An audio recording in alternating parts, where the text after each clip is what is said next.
Interviews with business owners and veteran executives who share their wisdom and expertise to help you de-stress, free up time, and make more money. Profits of IT. So welcome to the Profits of IT podcast. Today I have with me Clint Gatewood. Clint, hi. Say hi to everybody here.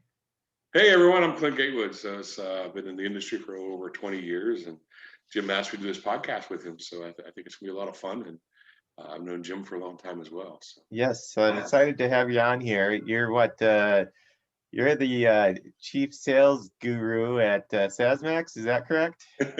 Well, right, yeah, I'm working in the role of client success, customer success, and client service as a VP there, and I've been with them about full time about 5 years now.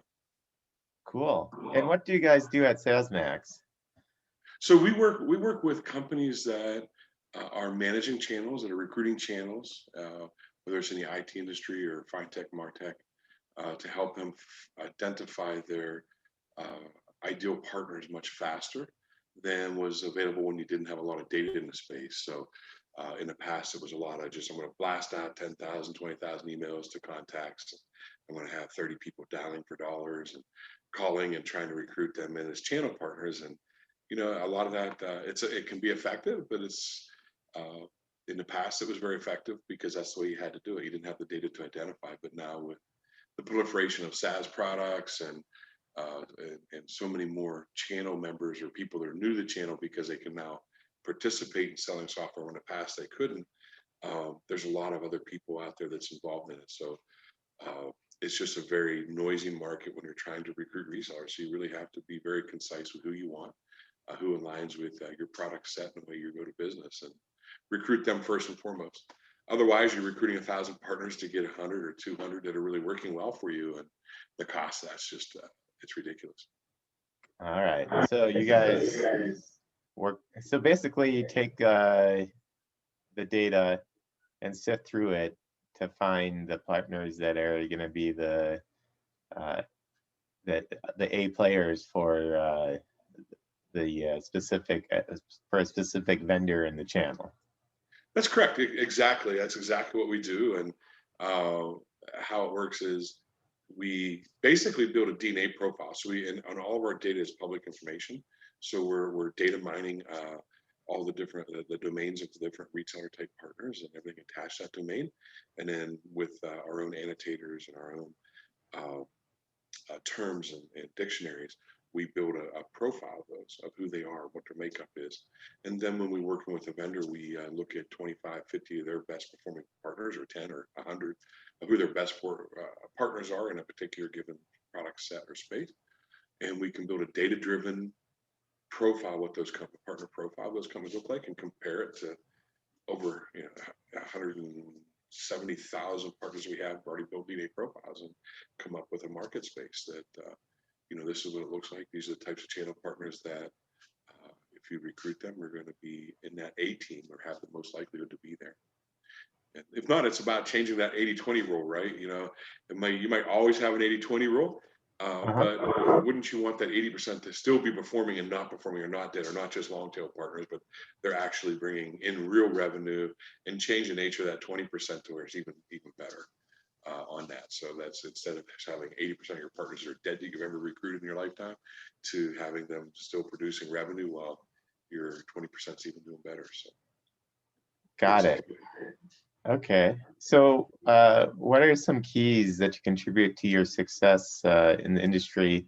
I guess you personally, and how can others learn from yourself in the industry and to achieve more success themselves? Yeah, I think when we look at the industry, and specifically, I've been in the IT services industries and the IT and software, hardware, cloud, and these industries, right? And really into that small to medium business areas is where most of my experience has been in recruiting channel or setting up channel programs and working with them. And there's a lot of things that can make you successful, a lot of things that don't make you successful as a channel and a channel profession, right? And I think one of the first and foremost things that is really, really important is managing your relationships and building a set of relationships, and that's what it's really about.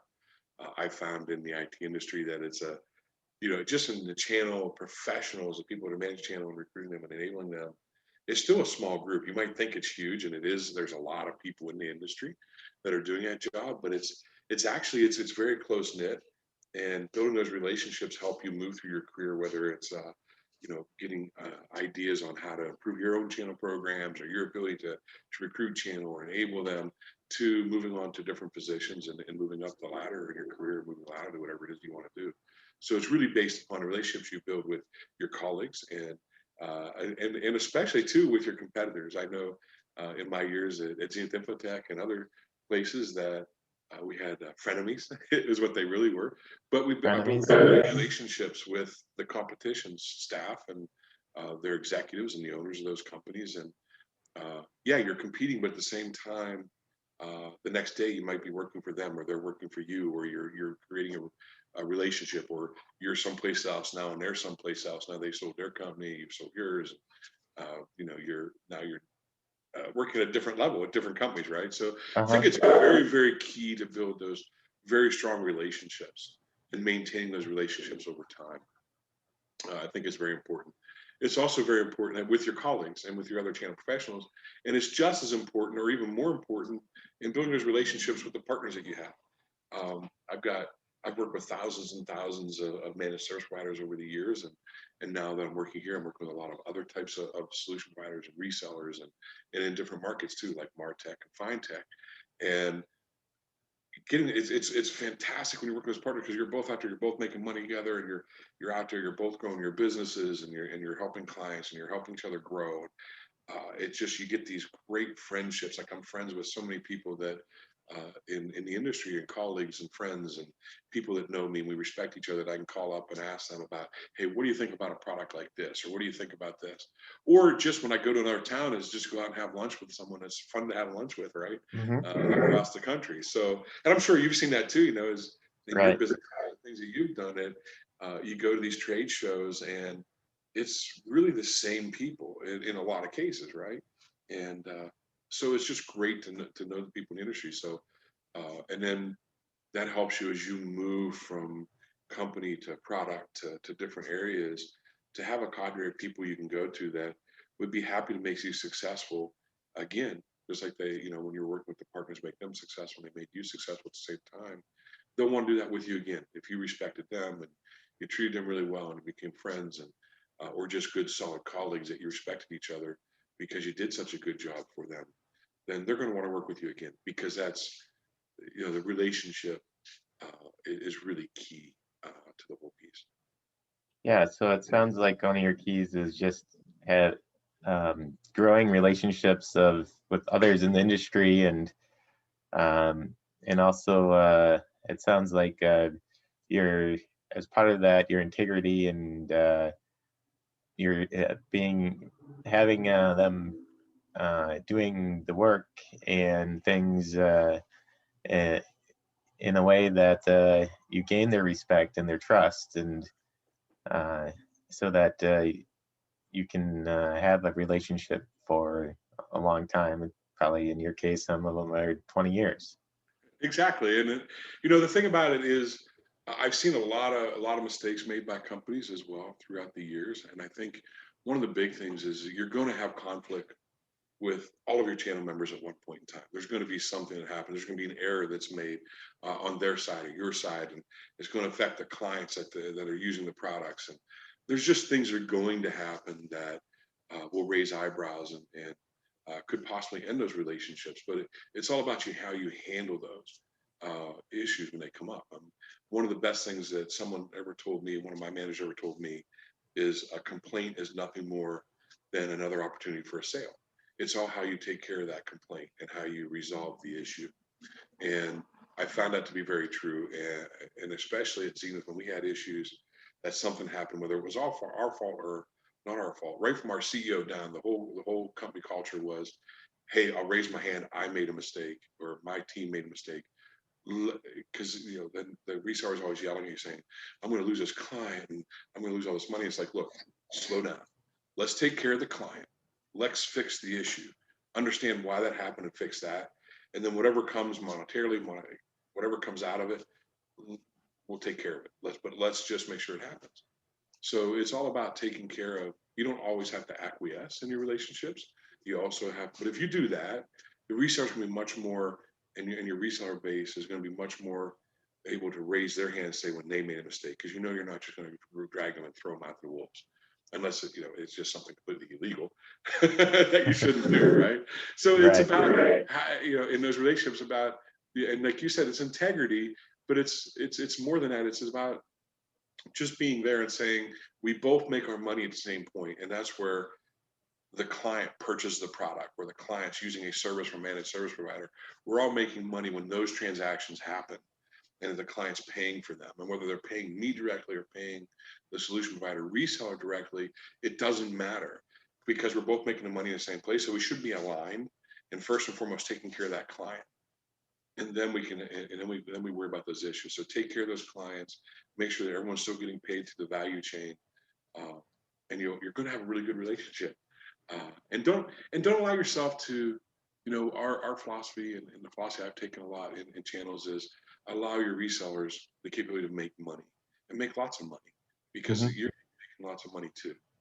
So depending on your business model stuff, don't get to the point in your business that you get jealous of what the solution provider is making or your partner is making. You set the program up. You told them you pay them that. Pay them. And don't go back looking and saying, well, I'm going to now start bringing that all back to me. Get them some different products and services they can sell. Continue to expand your business with them in other ways. Provide them different services and like that to make more money from them. But as long as they're making good money and you've got good support for them and you're doing really well, you'll have a great career and a great, much easier time in the market. Cool. So before we wrap up here, what's one last nugget of advice to somebody in the industry that's really just looking to continue to grow their business and ultimately have more free time and make more money? Did you say a negative piece of advice or No, something about not negative. like a nugget? Like you were trying to say nugget, or because it sounded like negative. Nugget, like a like a golden nugget of advice. Okay, great. Sorry, my ears, just don't hear as like I used to. That's good. So I think the other thing is I get an opportunity where I work today at SaasMax. I'm talking to. We do a lot of work with very large organizations and some of the biggest IT companies you can think of that work with us. But we also work with a lot of emerging companies, and there is an arm of what we have that does a little channel consulting and stuff and other pieces. And what when you go, if you're just getting into channels or into the whole industry of reseller partners, make sure that who you go to work for, that they're committed to building those relationships, because it's not something that you just dip your toe in the water and decide you're going to build a channel program. You're going to start recruiting channel partners, and it's going to be this wonderful thing. And a lot of times what happens is you get this honeymoon phase in the company that they've got started, they've launched, they're selling some products. Next thing you know, you got resellers calling you saying, hey, I saw this product. My clients are purchasing it. I'd like to know if I can resell it. So you get a couple of those resellers, and they work out pretty well. They got deals right there, right? So then you build a program. You're like, I'm going to go out and do this, and then it falls flat. So my advice to channel people, or the channel professionals themselves, if you're taking a position with a company that's early on to channels, they haven't sold through channels before, they don't understand channels, make sure that the C-level execs, and in many cases in those companies, the CEO is committed to making this program work. It's a 12-month, 16-month process to really build a good channel program that's going to start to show investment and return on investment. And the other piece of that is investment. Do they have some money to spend on it? Not just on your salary, but do they have something to support you in a system that they can invest in to support you be successful? Otherwise, it's going to be a tough ride. I've seen it over and over again. So yeah, it's just another piece of advice there. Is just make sure that who you're going to go and work for, that they're very committed to those channels and to growing that program. Got it. All right. So here's a quick one-liner for you before we go. Sure. So did you hear about the salesman who sold a lot of freezers over the phone? I have not. He did mostly cold calls. Bum, bum, bum, bum. That's good. That's good. So, yeah, but you make those better, Jim, with what you're doing and helping. Yeah, people. I help companies not to need to make cold calls. We don't do any cold calling here, so it's Yeah. I know you do a lot of work on LinkedIn, and you've done some stuff with us on LinkedIn too that has helped us and has helped us learn processes. Has also helped us get some appointments there. I'd like to maybe re-engage in that in the future as well. But yeah, if you're looking, anyone out there is watching this, I'll give him my endorsement to Jim. He does a really good job of working with you to help drive leads. And you'll still need to make phone calls, but they won't be cold phone calls. Yes, I'm not saying that you can throw away your telephone and never use it again. You still you still need a telephone, but instead of just making endless dials and talking to gatekeepers and voicemail, you will make the turn cold people into warm opportunities. That's right. Before you pick up the phone. Good. Thanks for having me on, Jim. I really appreciate it. It's well, thanks for being on. Yeah. Thank you for Absolutely. your time. And until next time here on the Prophets of IT, thank you.